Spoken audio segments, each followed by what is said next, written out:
A petition to Mbappe, please आ जा यार भाई, अब बर्दाश्त नहीं किया जा रहा, आ जा भाई। Al Hilal, a petition to you, second petition to Al Hilal, please please get this guy Ferdinand Mendy out of Real Madrid. 30 million दे दो, 40 मिलियन दे दो। एम्बापे तुमने नहीं लिया ना, एम्बापे हमारे पास आ रहा है ना, तो तुम हमारा बदला निकाल लो, मेंडी ले जाओ तुम लोग। ऐसा क्लासिक प्लेयर है तुम्हें कहीं नहीं मिलेगा ज़िंदगी में, ऐसा लेफ्ट बैक है ना तुम्हें कहीं नहीं मिलेगा। 30 मिलियन दे दो, 40 मिलियन दे दो, जितने तुम्हें देने, लेकिन लेके जाओ इसको, जितनी सैलरी देनी है इसको लेके जाओ। क्योंकि भाई मुझे नहीं लगता कि ये प्लेयर सर्वाइव करने वाले रियल मैड्रिड में, सॉरी टू से। पिछले 5 साल से इसको मैं देखता आ रहा हूँ and he is done nothing, shit out of absolute shit भाई। मुझे नहीं पता, मैं ऐसे वर्ड्स यूज़ नहीं करता शिट जैसे वर्ड, लेकिन एक प्लेयर के लिए जब मैंने किए तो आई थिंक ये काफ़ी ज़्यादा मुझे भी एक वो होता है ना, डिसहार्टनिंग फील होता है कि वो प्लेयर वर्क नहीं कर रहा रियल मैड्रिड में। आई थिंक वो अपनी पोजीशन और अपनी जो आप बोलते हो कि साइनिंग, उसको वर्क नहीं कर पा रहा। अपनी रियल मैड्रिड में पोजीशन, अपनी रियल मैड्रिड में स्ट्रेंथ वो अपनी वर्कआउट नहीं कर पा रहा। तो भाई हे गाइस यार, लेकिन वीडियो तो स्टार्ट हमारी हो चुकी है and you obviously know this, Real Madrid हार गई है 3-0 to Barcelona in the preseason. किसी को नहीं लगता था यार कि इतना इतना गंदा हारेंगे, लेकिन ऑब्वियसली मेरा एक क्वेश्चन अपने आप से भी यही रहेगा और आपसे भी यही रहेगा कि वर रियल मैड्रिड लकी, अनलकी, या वर रियल मैड्रिड आप बोल सकते हो कि बहुत ज़्यादा बेकार ही खेले, बिल्कुल बेकार खेले, कोई सेंस ऑफ डायरेक्शन नहीं था। तो मुझे जो अपने आप से मैं जो सवाल इसमें यही करता हूँ कि इन माई ओपिनियन आप कह भी सकते हो पार्शली लक की बात कर सकते हो, क्योंकि 5 शॉट्स जो आपके लगे हैं वो डायरेक्ट पोल पे जाके लगे, और आपने 28 शॉट लिए हैं विद 5 अटेम्प्ट्स ऑन टारगेट थे if I am not wrong, और उसमें से भी आपका 0 गोल आया है। और बार्सिलोना के वहीं पे ही 9 से 10 अटेम्प्ट्स कुछ इस तरह थे, 5 उन्होंने शॉट ऑन टारगेट मारे और 3 गोल वो निकाल के ले गए। देवर मोर आप बोल सकते हो क्लिनिकल, जिसके बावजूद उसके बावजूद भी कि जो डेम्बेले ने 1v1 कोर्टुआ के अगेंस्ट मिस किया था, जो मतलब कोर्टुआ ने सेव किया था, अगर वो होता तो 4-0 तो आराम से हो जाते। और काफ़ी सारे वो ओरियल रोमेओ का भी जो शॉट था पोस्ट का, वो भी अगर होता तो 5 गोल बार्सिलोना मार देती रियल मैड्रिड के ऊपर। तो हम वही चीज़ के ऊपर बैठे रह जाते हैं कि यार we have Bellingham, we have Tchouameni, we have Camavinga, we have the best midfield. तो एक्चुअली है, मैं तो इस बात को अभी भी मानता हूँ, अभी भी मैं इस बात से पीछे नहीं हटूंगा कि we don't have the best midfield in Europe. मैं तो ये मानता हूँ हर बार, लेकिन कार्लो एंचेलोटी की टैक्टिक्स जो है ना वो आपको डिस्ट्रॉय कर रही हैं इन माई ओपिनियन। आप देखो कि कल के भी मैच में आप विंग्स के ऊपर आपके पास कुछ था नहीं। विनिशियस जो कि विंग्स के ऊपर वर्क ज़्यादा कर रहा था, आपको पता है कि पिछले सीज़न उसने कितने गोल्स निकाल के दिए विंग्स पे, 2 सीज़न वो विंग्स पे ही आपको खेल के दे रहा है, और आपको उसने कितने गोल्स निकाल के दिए, कितने गोल्स एंड असिस्ट, मतलब 40 गोल्स एंड असिस्ट के सीजन निकाल के दिए, 80 गोल्स एंड असिस्ट आपको 2 सीजन में उसने निकाल के दिए विंग्स पे खेलते हुए। रॉड्रिगो विंग्स के ऊपर ऑपरेट करते हुए अच्छा खेलता था। आपके पास कोई प्रॉपर स्ट्राइकर नहीं है ना, तो आप इसीलिए उधर जा रहे हो। जोसेलू, सॉरी ब्रो, सॉरी, आपने बाइसिकल किक मार दी, लेकिन आई डोंट थिंक सो कि यार आप अपनी पोजीशन वर्थ जस्टिफाई कर पाओगे रियल मैड्रिड में इन माय ओपिनियन। सॉरी यार, फर्स्ट मैच था आपका थोड़ा सा एग्रेसिव, मतलब एक बड़ा मैच, लेकिन सॉरी यार आप वो चीज़ नहीं हो पा रही। एक बिल्कुल क्लियर हेडर मिस किया उसने यार, ऐसे ये तो हेडर मैं मार सकता हूँ क्लियरली यार, तुम्हें ये तो मैं खुद अपने आप से गारंटी कर सकता हूँ।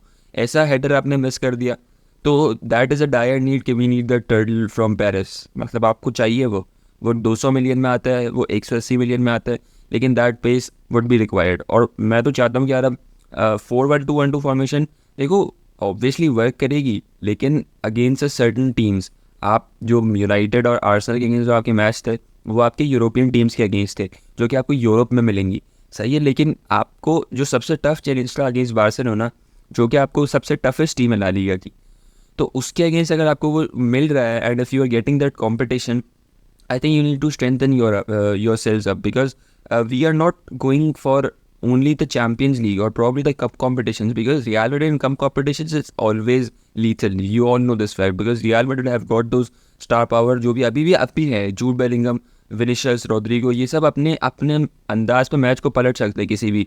लेकिन आपको एक ला लीगा में आपको पूरा एक मैराथन है जो कि आपको बार्सिलोना के साथ लड़नी है।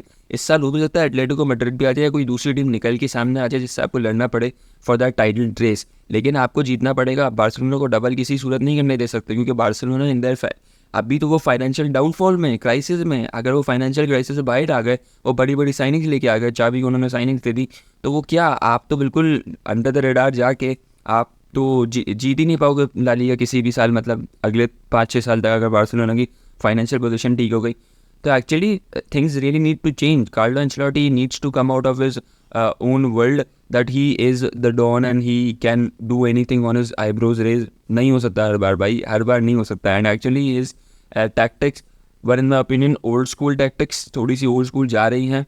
और आपको पता है कि आप एक यंग कोच के साथ है, आप एक वो वाले बार्सिलोना वाले कोच के साथ नहीं कर रहे कि लूचो एंड लुइस एनरिके के साथ या आप पेप गार्डियोला के साथ आप 2011-12 में नहीं लड़ रहे, आप 2023 में खेल रहे हो जहाँ पे फिजिकलिटी एट इट्स पीक है, जहाँ पे आपको पता है कि Barcelona were playing physical, Barcelona were operating with those 4 midfielders. आपको पता था कि चावी 4 मिडफील्डर्स खिलाएगा किसी भी सूरत में. इट वॉज 4-4-2 की फॉर्मेशन खिला दी थी, या अभी ऑन लो 4-3-3 बताया था. पेड्री को थोड़ा सा विंग्स के ऊपर रख दिया था, लेकिन पेड्री भी मिडफील्ड में ही खेल रहा था. आपको ये चीज़ पता है कि जो भी है वो 4 मिडफील्डर्स डालता ही है मैड्रिड के अगेंस्ट, तो उसने डाले and actually it worked out again. पिछले 5 गेम्स में जो एल क्लासिकोस हुए थे, 3 से 4 गेम्स है, जिसमें उसने समझ लिया था कि अब मुझे 4 मिडफील्डर डालने हैं, तो उसने डालना शुरू किया और रियल मैड्रिड को उसने ओवरलोड किया. मतलब 4 उसके मिडफील्डर होते थे और रियल मैड्रिड के 3 मिडफील्डर होते थे. और आज देखा तो आज के जो मैच था रात में, उसमें भी 4v4 मैच था पूरा. अब तो रियल मैड्रिड के भी 4 मिडफील्डर थे, लेकिन real Madrid were not driving the ball. First half तो बिल्कुल ही पथेटिक था इन माय ओपिनियन. मतलब 1-2 सर्टन प्लेयर्स होंगे, चूआमेनी आप कह सकते हो अच्छी परफॉर्मेंस थोड़ी सी थी, विनीशियस की थोड़ी परफॉर्मेंस निकल के आई डिस्पाइट द फैक्ट कि यार पेनल्टी मिस हो गई. लेकिन यार आई थिंक पेनल्टी टेकिंग अगर एम्बापे आता तो Mbappe should be the first penalty taker, then Modric, then Rodrigo, then Vini होना चाहिए. भाई विनी को आप फर्स्ट टेकर नहीं बनाओ. एब्सोल्युटली पैथेटिक पेनल्टी ली थी भाई, उसने पोल मार दिया उस पर भी. But I think that is it. और मैं कुछ और ज़्यादा बोल नहीं सकता इसके ऊपर, क्योंकि मैं कोई टेक्निकल एनालिसिस करने बैठा नहीं हूँ. मैं एक रिएक्शन अपना पोस्ट मैच रिएक्शंस दूंगा और मैं वही दे सकता हूँ एक्चुअली, क्योंकि अब कुछ है नहीं यार ऑब्वियसली. अब रियल मैड्रिड का मैच 4 अगस्त को आई गेस है अगेंस्ट जुवेंटस, तो आई थिंक उसमें कोई कमबैक मारेंगे. लेकिन अगर उसमें कमबैक मार रहे तो यार actually it is against the European nation. आप अपने लीग की नेशन के, अपनी लीग की टीम के साथ अगर आप वो करो तो बात बनती है यार. अपनी मतलब बार्सिलोना के अगेंस्ट आपने अगर अच्छा किया होता तो एक्चुअली आप नहीं कर पाए. आपने 28 शॉट ज़रूर मारे, लेकिन डिस्पाइट द फैक्ट कि शॉट्स आपके आउट ऑफ द बॉक्स आ रहे थे, आप थोड़ा थोड़ा मतलब ट्राई कर रही थी मैड्रिड. ऐसा भी नहीं है कि बिल्कुल ही लो डाउन ग्रेडेड परफॉर्मेंस थी, ट्राई ज़रूर किया मैड्रिड ने. लेकिन आई थिंक अनलकी भी रहे और कुछ अनफॉर्चुनेट डिसीजंस भी थे उसके कार्लो एंचेलोटी के, जो कि हमें भारी पड़ गए. तो that is it and I hope आपको मज़ा आया होगा इस वीडियो में. एंड इफ़ यू एंजॉयड, आप 400 की सब्सक्राइब 400 की हमारी जर्नी है सब्सक्राइबर्स की, तो भाई उस पर हम लोग लगे हुए हैं. तो सब्सक्राइब ज़रूर करें and like this video and do comment down your opinions and your take on this match. So that is it and peace out.